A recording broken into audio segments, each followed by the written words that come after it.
ታሪክ ንስሐ ቢገባስ?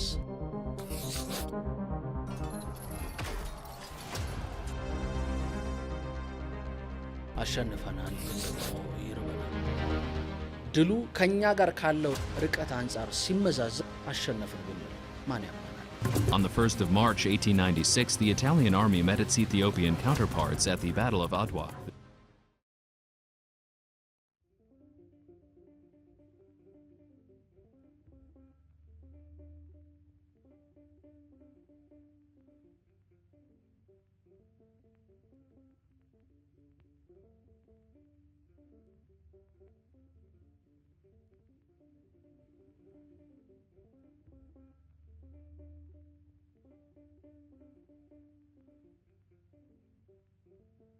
ታሪክ ንስሐ ቢገባስ? እስቲ አንድ ጨዋታ እንጨዋወት። አሸንፈናል፣ ግን ደግሞ ይርበናል። ዘመን የየራሱ ማይግሬን አለበት። ትውልድ የየራሱ ሽባነት አለው። ዛሬን ወንዝ ካልን ትላንትናን ምንጭ እንድንል የጊዜ ቀመር ያስገድደናል። ዛሬ ማጨዋወታችሁ የአድዋን ሌላኛውን ገጽ ነው። በጦቢያ ሰማይ ስር ከተጻፉ ኦቶባዮግራፊ መጽሐፍ መካከል እንደ ፊት አውራሪ ተክለ ሐዋርያት ተክለ ማርያም የተሳካለት መጽሐፍ ማግኘት ይከብዳል። ስለ እሳቸው ሕይወት ሌላ ጊዜ እንጨዋወታለን። ዛሬ ግን ስለ አድዋ በኦቶግራፊ መጽሐፋቸው ገጽ 69 ላይ ሐሳባችሁን የሚያስደነግጥ ሐሳብ ታገኛላችሁ። እሳቸው እንዲህ ይላሉ። ከአድዋው ድል ማግስት ወደ የቤቱ ወታደሩ ሲመለስ ወታደሮቻችን በሳጥን የተከተተውን ዕቃ እየበረበሩ ከውስጡ እያወጡ ሲሻሙ በሜዳው ሙሉ በየትም መነዛዘሩት። በሜዳው ላይ በየትም የተበታተነው ዕቃ ብዛት የአንድ ትልቅ ከተማ ዕቃ ያህላል። ተግዞ ተጭኖ የሚያልቅ አይመስልም። ዓይኖቼን አሰከራቸው። ስንቱ ተቆጥሮ ይዘለቃል። ጣሊያኖች ይህን ሁሉ ግሳንግስ በምንጭ ነው አመጡት።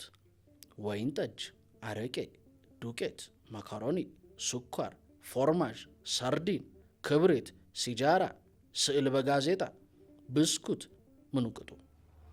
ይህን ሁሉ ጉድ አሞራው ወታደራችን በአንድ አፍታ መሰቃቀለ። ይህ ድል አድራጊዎችን ፍጹም አስክሮ ነበር። እንዲያውም በአንዲት ክብሪት ወይም ሴንጢ ወይም ብልቃጥ ጠርሙስ ወይም ሰዓት የተነሳ እኔ ወስደዋለሁ በማለት እየተጣሉ ጎራዴ የተማዘዙም ነበሩ። ይቋሰላሉ፣ ይጋደላሉ። ባቢሎን እንደፈረሰች አይነት ጊዜ ቋንቋ ለቋንቋ ተሳሳቱ።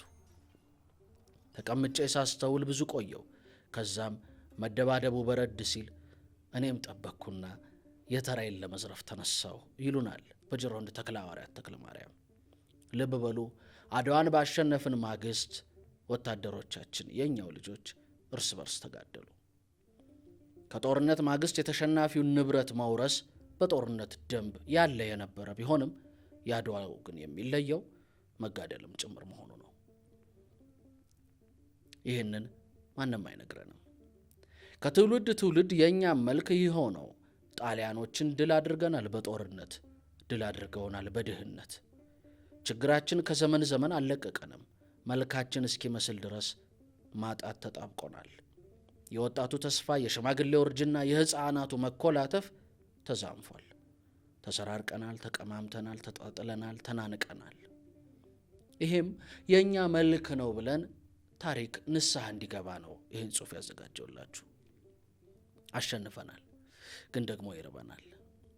ትላንታችን ውስብስብ ነው ለማለት አሁንን ማየት በቂ ነው። በየጦርነቱ በየምሽጉ ድል የሚቀናን ሕዝቦች ለመሆናችን ምስክር አያሻንም።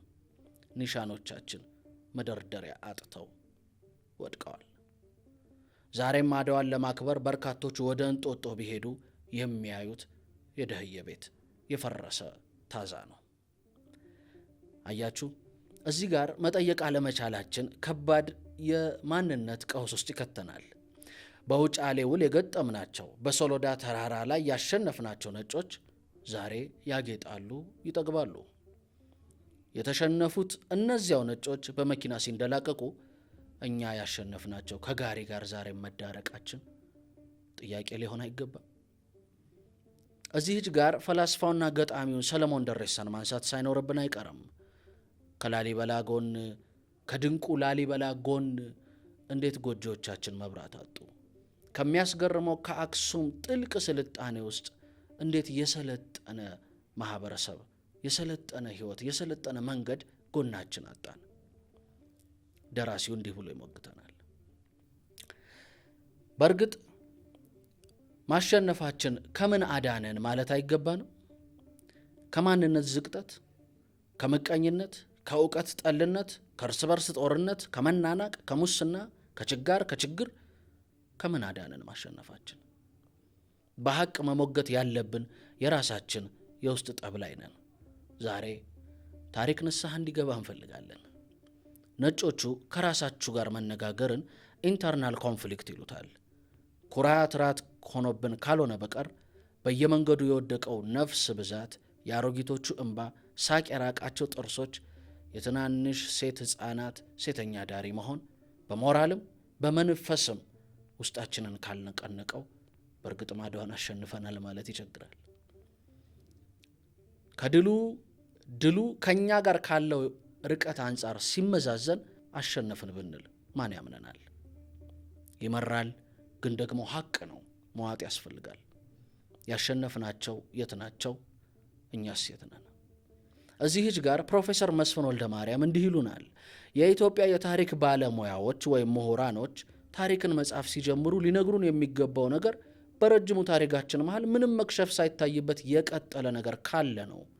በእኔ በኩል ግን ያልከሸፈ ነገር አይታየኝም ይላሉ። በእርግጥም ታሪካችን የቀጠለውን ሊያሳየን ይገባል።